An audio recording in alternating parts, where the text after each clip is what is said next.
Hello, everyone. Well, today we're going to look at Psalms 39.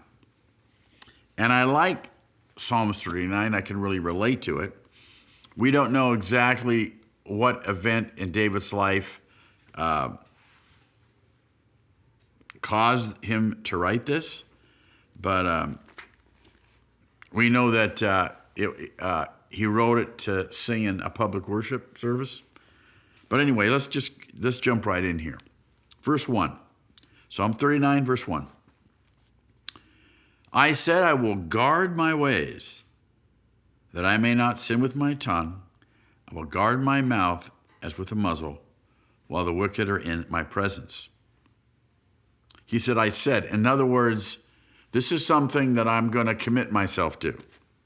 When people are attacking me, I'm going to just keep my mouth shut. I mean, careful what I say. In the presence of people who are not my supporters, who are unbelievers, I'm going to be careful what I say and when I say it.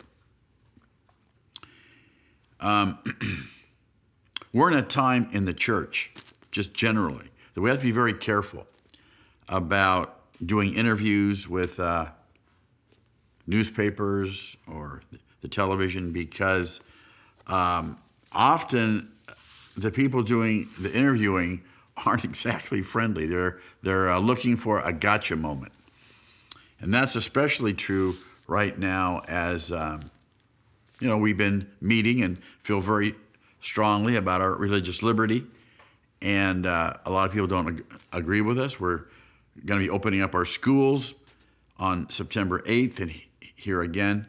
And, Channel 10 wants to do interviews. And so we're just really careful. We spend a lot of time and put out a news release that we can give them. In other words, we're really careful.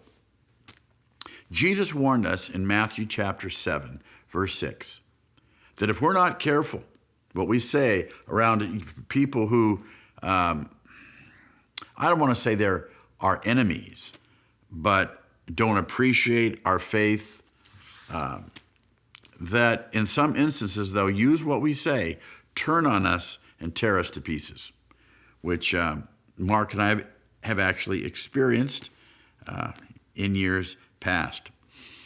Verses 2 and 3, David talks about while people are maybe persecuting, saying things about him, he wants to say something is burning inside of him. He wants to defend himself, but he doesn't. And then in verse 4 and 5, what he says is that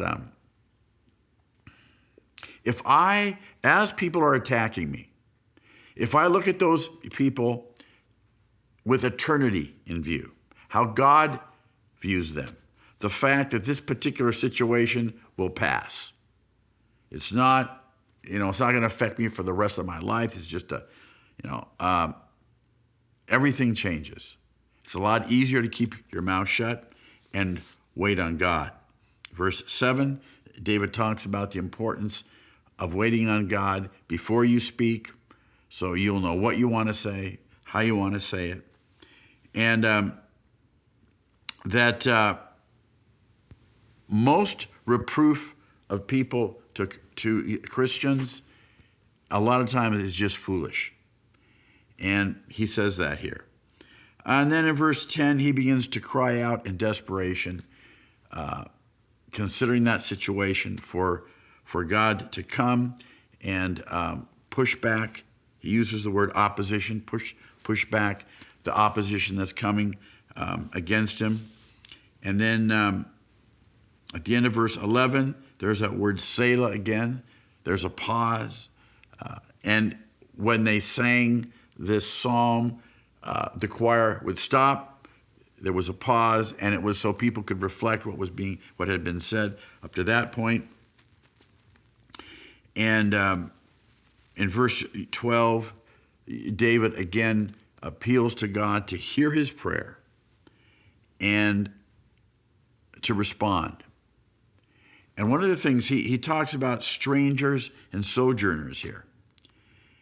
And in the Old Testament, the Israelites were told to treat the sojourners and the strangers with compassion. And basically, David is saying, Treat me even like a soldier and a stranger in your sight. Come and rescue me.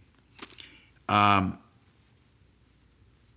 that's really kind of the end of this psalm. The real force of this psalm is about being careful when you speak. Remember, James said to really that the tongue can cause a lot of problems.